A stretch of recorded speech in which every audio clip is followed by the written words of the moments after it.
Today I'm going to be dividing up some of my Agapanthus. As you can see, I've got this really dark one here, and I've also got quite a light coloured one. So this is the one I'm going to divide today. And this is the best time of the year to do it. I've already dug up quite a few of the plants. And this is about half of what I had in the garden, so I've dug them up. And the way you do these is to just literally take, that's got 2 roots on it, just on the base there, clean them up. Those roots are quite good, so I'm not going to do very much. That one's damaged, so I'll just trim that off a little bit. But you just cut these to about there. It looks drastic, but you cut them there so that you end up with something like that. It's a small amount really, but if you leave the leaves on, it'll take them a long time to root. And what I'm going to do now is put them into, this is a gritty compost. It's actually compost that has been used throughout the summer and there's now very little goodness left in it. But because it's going to be overwintered in this compost, I don't want it to produce a lot of leaves. So what we do is I fill this one up here. Rather, there was too much in here. We just place the roots and the top half of the comb there into there, put them around like that, just bury them to about there, firm them in. They don't need to be put under cover. You can if you have space for them, but they can be put in a sheltered part of the garden. Try to keep them away from severe frost if you can, and these should start growing in the springtime. You might see some new leaves now, and what I'll do, there's a lot of them here, so that one, as you can see, has got 3 large roots on it. So what I can do is to just gently peel them apart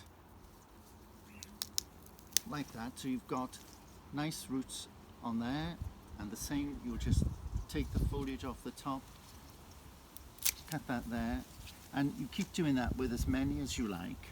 And if you want to put them all in, have a larger pot of them, you can, again like that there. Some of these roots are quite large, so they'll obviously need to be in a larger pot, but do that all the way through, and then you'll have at least a couple of maybe a dozen plants. I'll do the rest of these later on, but as you can see, that's the plants that I've dug up for this year, so I'll put them there. And what I meant to show you was I've got some seedlings that I grew here.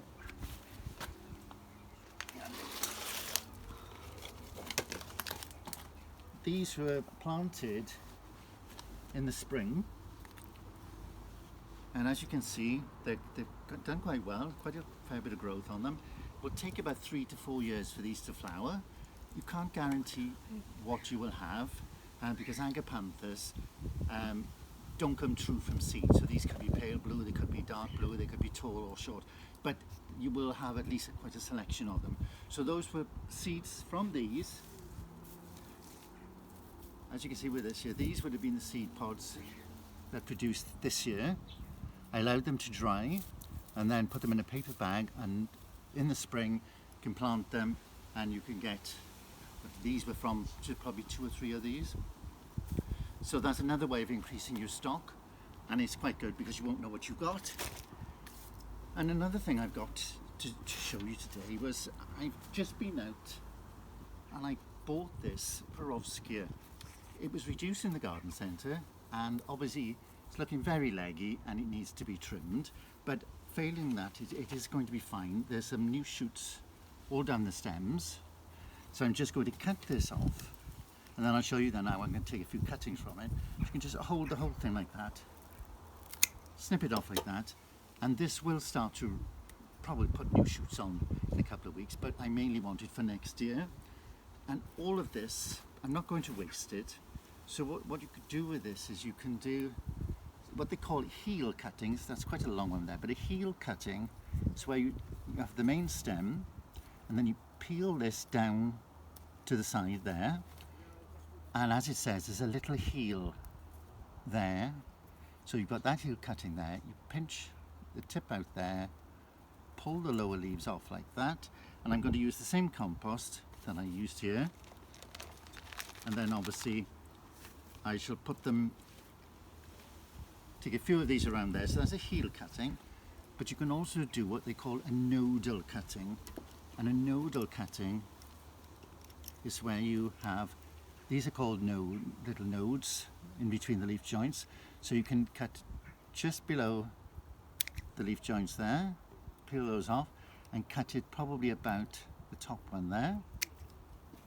And then you've got another cutting there, and again put them in the same pot, just push them in gently in the corners, put them in, fill this pot, which is what I probably will do with the rest of these, put them in a paper polythene bag, put them in a cool place, not a hot, cool greenhouse or in a cool place in the garden, and hopefully they will root within a couple of weeks before the autumn comes.